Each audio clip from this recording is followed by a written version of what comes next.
বাবারা নওজওয়ানেরা রাসূল ছাড়া কেউ আপন নাই গো।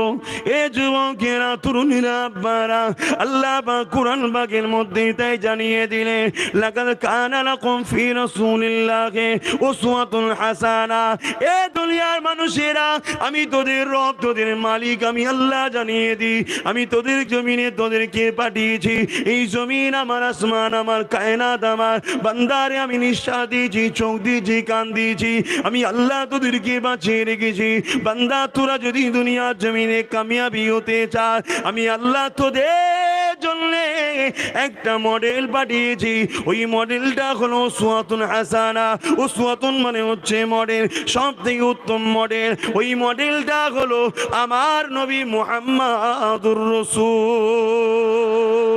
এ যুবকেরা দুনিয়ায় যার দিকেই ছোট না কেন দুনিয়ায় যে কোনো জায়গায় যাও না কেন নতুন নতুন পরিকল্পনা করো নাকি নতুন নতুন প্রকল্প তোমরা পাও নাকি মনে রেখে দিও শান্তি কোনোদিন পাবে না, ইনসাফ কোনোদিন পাবে না, ইনসানিয়ত কোনোদিন পাবে না, নারীরা কোনোদিন সুরক্ষিত থাকবে না। এ যুবকেরা তরুণেরা তোমাদের জানমাল কখনো সুরক্ষিত থাকবে না যতদিন পর্যন্ত না তোমরা তোমাদের চরণে বলনে কথাতে নিঃশ্বাসে সর্ব জায়গায় তোমার নেতা নবীকে না আনবে। যেদিন তোমরা নবীকে নিয়ে আসবে আবার পৃথিবীর বুকে আবার দুনিয়া দেখে নেবে সারা পৃথিবীর বুকে আবার এমন করে নাই সত্য শান্তি মানবতা ইনসাফ ইনসানিয়াতের পতাকা উঠতে থাকবে। এ যুবকেরা ফিরে আসো গো। এই দুনিয়া ধোঁকা দিচ্ছে তোমাকে, এই দুনিয়া তোমাকে লোভ দেখাচ্ছে, এই দুনিয়া তোমার গলায় বেরি পড়াতে চাইছে, এই দুনিয়া তোমাকে দুনিয়া আল্লাহ দাসত্ব থেকে দুনিয়া দাসত্ব বানাবার জন্য তোমাকে ফাঁসাচ্ছে, চতুর্দিক দিয়ে তোমাকে ঘিরতে লেগেছে। তাই একটাই কথা বলবো নিজের লাইফে জিন্দেগিতে নবীকে নিয়ে আসো, নবীকে নিয়ে আসো, কেননা নবীর থেকে বড় আপন কেউ নেই গো। হযরত আব্বাস রাদিয়াল্লাহু তাআলা আমার নবী পাকে তিনি চাচা যান হন। একদিন আমার নবী যখন বড় হলেন মদিনা নববী শরীফে বসে আছে আল্লাহ নবী চাচা যান হযরত আব্বাস নবী পাককে জিজ্ঞাসা করেছিলেন ইয়া রাসূলুল্লাহ হাবিবাল্লাহ আমি একটা কথা জানতে চাই আপনি যখন শিশু ছিলেন দুলনাতে দুলতেছিলেন হুজুর আপনি একদিন বড় কাঁদতেছিলেন। শুনতে পাচ্ছেন তো মাইকে বুঝতে পাচ্ছেন? রাসূল যখন শিশু ছিলেন একদিন খুব কাঁদছিলেন। রাসূলের চাচা জিজ্ঞেস করছে নবী বড় হয়েছে বারে মদিনার নববী শরীফে বসে আছে জিজ্ঞেস করছে হুজুর এই কান্নাটা বড় বেদনার কান্না ছিল, ওই বান্না কান্নাটা বড় দুঃখের কান্না ছিল।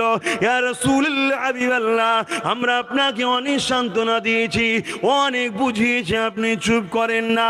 আবার কিছুক্ষণ পরে দেখলাম নূরে ঠোঁটে মুচকে মুচকে আসতে লেগেছে। ইয়া রাসূলুল্লাহ হাবিবাল্লাহ এই হাসি কান্নার কারণটা কি? এ যুবকেরা এ আমার বোনেরা এ আমার আম্মারা বাপেরা শুনে রেখে দাও দুদিনে দুনিয়ার মায়ায় পড়ে তোমার আপনকে কষ্ট দিও না, তোমার লিডারের থেকে দূরে সরে যেও না, তোমার মডেলকে তুমি ছেড়ে দিয়ে দুনিয়া ধোঁকায় পড়ে যেও না।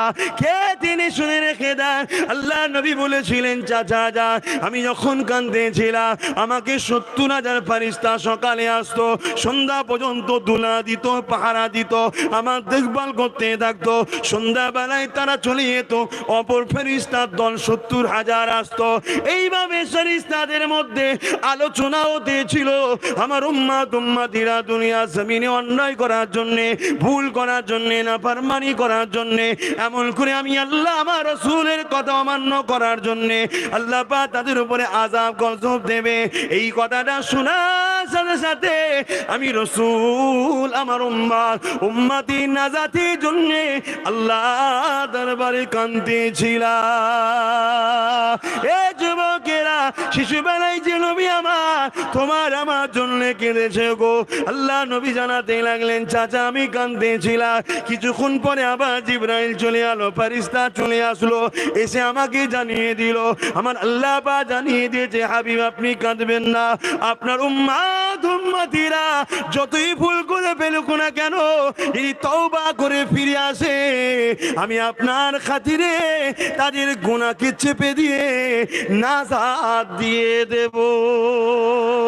আরো জোরে বলুন সুবহান।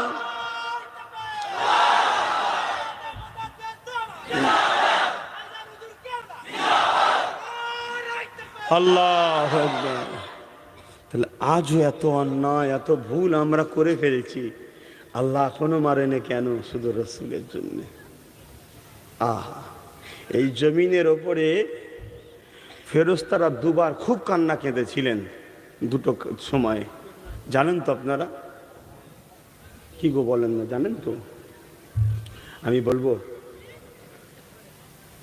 মনে থাকবে তো? দুটোর সময়। একটা হলো আল্লাহ তার মাহবুব দিগকে পরীক্ষা নেবে না। কি গো, পরীক্ষা নেবে না? আমায় নেবে না? তোমাদের নেবে না? তাহলে একটু অভাব হলে চুরি করে খাবে, একটু অভাব হলে মানুষের ছিনিয়ে খাবে। আগামী দিন বড় অভাব আসছে বাপ, আগামী দিন বড় অভাব আসছে। বিভিন্ন সোশ্যাল মিডিয়ায় অলরেডি দেখা যাচ্ছে এই পানিটা হবার পরে বহুত এলাকার চাষবাসও নষ্ট হয়ে গেছে। মানুষ লোন নিয়ে আল দিয়ে চাষ করেছিল, কিন্তু লোন ইসলামে তো চলে না। তাহলে কেমন ক্ষতি হয়ে গেল? কথা বুঝে আসছে না? হ্যাঁ, আমি আবার কথা বললে তো বলো হুজুর রাজনীতির কথা বলছে। না, উচিত হচ্ছে তার নাগরিককে বিনা ইন্টারেস্টে সহযোগিতা করা, তাহলে সেটা হালাল হয়ে যেত। কিন্তু সেই জায়গায় লোন সিস্টেম, আর গরিব মানুষ লোন না নিলে চাষও করতে পারছে না। কিন্তু আপনি যদি আমায় প্রশ্ন করেন, আপনি আল্লাহর উপরে ভরসা করলেন না কেন? আপনাকে 1 মাস পরীক্ষা নিত, 2 মাস পরীক্ষা নিত, আল্লাহ আপনাকে গায়েব থেকে সাহায্য করতো, কোনো একটা লোক মিলিয়ে দিত, যে এসে বলতে হারা কি খবর তোর, কাজ কাম? না ভাই, এই সব ব্যাপার, পয়সা করি নেই, লোন ছাড়া তো চাষ করা যাবে না, পয়সা করি নেই, কিন্তু আমি তো লোন লোবো না বাবা। সে বলতে এলে 50,000 টাকা রাখতে চাষ কর, আল্লাহ ব্যবস্থা করে দেবে। এই বিশ্বাসটা রাখতে হবে তো। আমার কথা মানতে পারছেন তো? একটু পরীক্ষা নেবে আল্লাহ, নেবে না? আল্লাহ পরীক্ষা নেবে। মুমিনের বৈশিষ্ট্য হলো ধৈর্য ধরা। আমাকে পরীক্ষা নেয় না, আমি তো বুঝতে পারি আমার পরীক্ষা হচ্ছে। এত মানুষ, আজও এত মানুষ, তারপরও এই হলো কি করে পরীক্ষা? এটা কথা বুঝছেন না, বোঝেন না? এটা আল্লাহর পরীক্ষা। আব্বাস দেখি কি বলে, ধৈর্য ধরতে হবে। এত সুন্দর মানুষ সহযোগিতা করলো, নলেজ সিটির জায়গা আছে, আর সব করব, তারপরও বাধা হচ্ছে না, হয় না? আল্লাহর পরীক্ষা।